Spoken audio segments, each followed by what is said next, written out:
Morning बच्चों, मेरा नाम ललिता रावत है। मैं Catholic mission high secondary school Jhaba से बोल रही हूँ। मैं आज कक्षा 7वीं को हिंदी का एक लेसन पढ़ाना चाहती हूँ। पाठ का नाम है मेरी भावना। मेरी भावना का मतलब होता है अपने अंदर जो भी इच्छाएं होती है उसको अपन प्रकट करते हैं। तो आज हम मेरी भावना एक पोयम है, उसका संदर्भ प्रसंग व्याख्या करेंगे। तो सभी बच्चे अपनी बुक खुली रखेंगे और साथ में एक नोटबुक भी लेके रखेंगे और मैं जो कुछ भी आपको समझा रही हूँ आप नोट करते जाएंगे। तो चलो आज हम पोयम पढ़ रहे हैं। अहंकार का भाव न रखूं, नहीं किसी पर क्रोध करूं। अहंकार का भाव न रखूं, नहीं किसी पर क्रोध करूं। देख दूसरों की बढ़ती को कभी न ईर्ष्या भाव धरो। संदर्भ, प्रस्तुत पंक्तियां हमारी पाठ्य पुस्तक भाषा भारती से ली गई है। इसके रचयिता श्री जुगल किशोर युगवीर हैं। प्रसंग, इन पंक्तियों में कवि बता रहे हैं कि हमें कभी भी किसी के प्रति अहंकार का भाव नहीं रखना चाहिए। अब मैं आपको इसकी व्याख्या बता रही हूँ। अहंकार का भाव न रखो। कवि इन पंक्तियों में कह रहे हैं कि हमें कभी भी दूसरों के प्रति अहंकार का भाव नहीं रखना चाहिए। नहीं किसी पर क्रोध करो और नहीं किसी पर हमें क्रोध या गुस्सा करना चाहिए।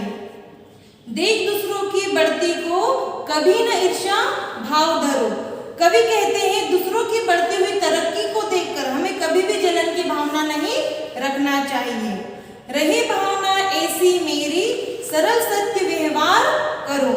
बन जाए जहां तक इस जीवन में औरों का उपकार करो। कवि कह रहे हैं मेरी भावना ऐसी होना चाहिए कि मैं दूसरों के साथ सरल और सत्यता का व्यवहार कर सकूं। बने जहां तक इस जीवन में औरों का उपकार करूं। कवि कह रहे हैं हम जब तक इस जीवन में हैं हमें हमेशा दूसरों का उपकार करना चाहिए। अब पंक्ति 4 पंक्तियां पूरी हो चुकी है। अब पंक्ति नंबर 2। मैत्री भाव जगत में मेरा, सब जीवों से नित्य रहे। दीन दुखी जीवों पर मेरे, उर से करुणा स्रोत बहे। दुर्जन क्रूर कुमार्गदों पर शोभ नहीं मुझको आए। साम्य भाव रखूं मैं उन पर, ऐसी परिणति हो जाए। इसमें संदर्भ आप लोगों का वही रहेगा। प्रसंग, इन पंक्तियों में कवि कह रहे हैं कि हमें सभी संसार में सभी व्यक्तियों के प्रति मैत्रीता का भाव रखना चाहिए। व्याख्या, मैत्री भाव जगत में मेरा, सब जीवों से नित्य रहे। कवि कह रहे हैं जगत का मतलब होता है संसार। संसार में हमें सभी जीवों के प्रति मित्रता का भाव रखना चाहिए। दीन दुखी जीवों पर मेरे, उर से करुणा स्रोत बहे। दीन दुखी मतलब जो गरीब होते हैं, जो दुखी होते हैं, उनके प्रति मेरे मन में करुणा मतलब दया का स्रोत बहना चाहिए। दुर्जन क्रूर कुमार्गतों पर शोभ नहीं मुझको आए। दुर्जन का मतलब होता है दुष्ट। क्रूर का मतलब होता है निर्दयी। कुमार्गतों का मतलब होता है बुरे रास्ते पर चलने वाले। शोभ नहीं मुझको आए, तो कवि कह रहे हैं कि दुर्जन, निर्दय और गलत रास्ते पर चलने वाले लोगों के मन में मेरे प्रति कभी भी दुख की भावना न आए।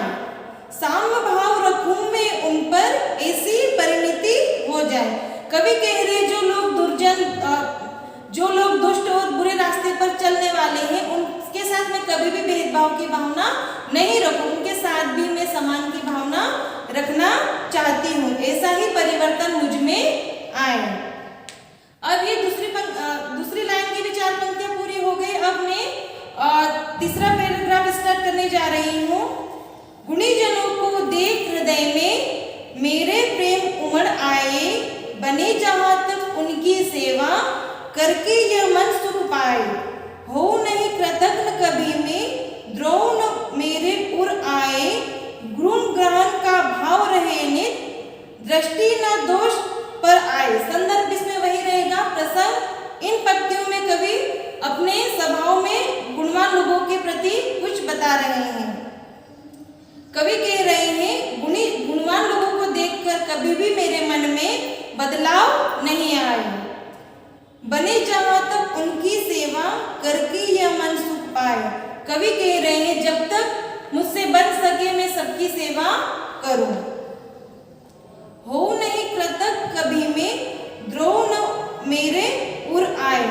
कृतज्ञ का मतलब होता है उपकार करने वाला। तो कवि कह रहे हैं मैं कभी भी दूसरों के उपकार को न मानने वाला न बनूं। गुण ग्रहण का भाव रहे नित दृष्टि न दोष आए। सभी के मन में मेरे प्रति गुण का भाव होना चाहिए। कभी भी दूसरों के प्रति गलत दृष्टि नहीं होना चाहिए। अब चौथी पंक्ति, कोई बुरा कहे या अच्छा, लक्ष्मी आए या जाए, लाखों वर्ष तक जीव या मृत्यु आज ही हो जाए। संदर्भ वही रहेगा, प्रसंग। इन पंक्तियों में कवि कह रहे हैं कि अपने साथ कोई कितना भी बुरा कहे पर हमें हमेशा अच्छा व्यवहार करना चाहिए। व्याख्या, कोई बुरा कहे या अच्छा, लक्ष्मी आए या जाए। इन कवि कह रहे हैं कि हमेशा परिस्थिति अनुकूल हो या प्रतिकूल, किसी भी स्थिति में मेरे धैर्य समाप्त नहीं होना चाहिए। कभी भी कोई व्यक्ति भले चाहे मुझे बुरा कहे चाहे वो अच्छा कहे, मेरे पास लक्ष्मी रहे। लक्ष्मी का मतलब होता है धन। कवि का मानना है कि हमें कभी हमारे पास धन रहे चाहे नहीं रहे, लाखों वर्ष तक जीऊं या मृत्यु आज ही हो जाए। कवि कह रहे हैं भले ही मैं लाखों वर्ष तक जीवित रहूं या आज ही मृत्यु हो जाए, अथवा कोई भी भय या लालच देने आए, तो भी न्याय मार्ग से मेरा कभी न पट डिगने पाए। कवि कह रहे हैं कभी भी मेरे मन में किसी भी प्रकार का भय हो, किसी भी प्रकार का कोई डर हो, तो मेरे मन में कभी भी किसी प्रकार का लालच नहीं आना चाहिए, तो भी न्याय मार्ग से मेरा कभी न पट डिगने पाए। कवि कह रहे हैं फिर भी किसी भी प्रकार का लालच आ जाए तो भी मेरे मन में न्याय का मार्ग या न्याय का रास्ता भटकना नहीं चाहिए, मेरे पग डगमगाने नहीं चाहिए।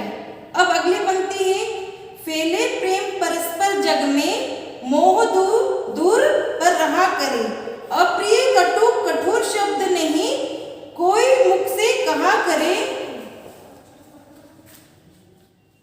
बनकर युगवीर हृदय से देशोन्नति रत रहा करे, वस्तु स्वरूप विचार खुशी से सब दुख संकट सहा करे।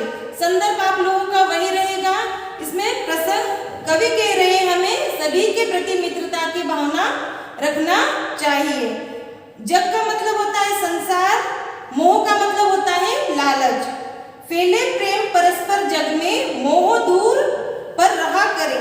कवि कह रहे हैं संसार में हमेशा हमें प्रेम की भावना रखनी चाहिए, मोह दूर पर रहा करे और लालच को हमेशा दूर करना चाहिए। अप्रिय कटु कठोर शब्द नहीं कोई मुख से कहा करे। कवि कह रहे हैं हमें हमारे मुख से कभी भी कठोर शब्द नहीं निकालना चाहिए। बनकर सब युगवीर हृदय से देशोन्नति रत रहा करे। कवि कह रहे हैं सभी प्राणी मन से दृढ़ संकल्पी हो, युगवीर बनकर देश की उन्नति में अपना योगदान दे, वस्तु स्वरूप विचार खुशी से सब दुख संकट रहा करे। कवि कह रहे हैं सभी अपने आत्मसम्मान को पहचाने। कवि कह रहे हैं सभी व्यक्ति या सभी प्राणी अपने आत्मसम्मान को पहचाने तथा सुख शांति से अपना जीवन बिताए। तो बच्चों आज का हमारा चैप्टर यही था, मेरी भावना। आप सभी को समझ में आ गई होगी कि मेरी भावना का मतलब होता है अपने अंदर की जो भावनाएं होती, हम दूसरों के प्रति जो अपनी भावनाएं होती हम व्यक्त करें। तो आप सभी ये नोट कर लेना।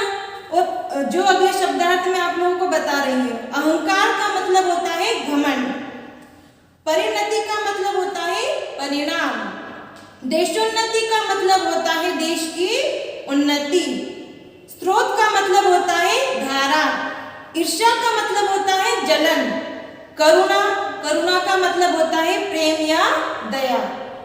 कटु का मतलब होता है कठोर। क्षोभ का मतलब होता है दुखी और क्रूर का मतलब होता है निर्दयी। ये सभी आपको आपके बुक में मिल जाएंगे, आप पढ़ लेना इसको। आज का लेसन यहीं पर हमारा समाप्त होता है और आप सभी को घर पर पढ़ाई करना है।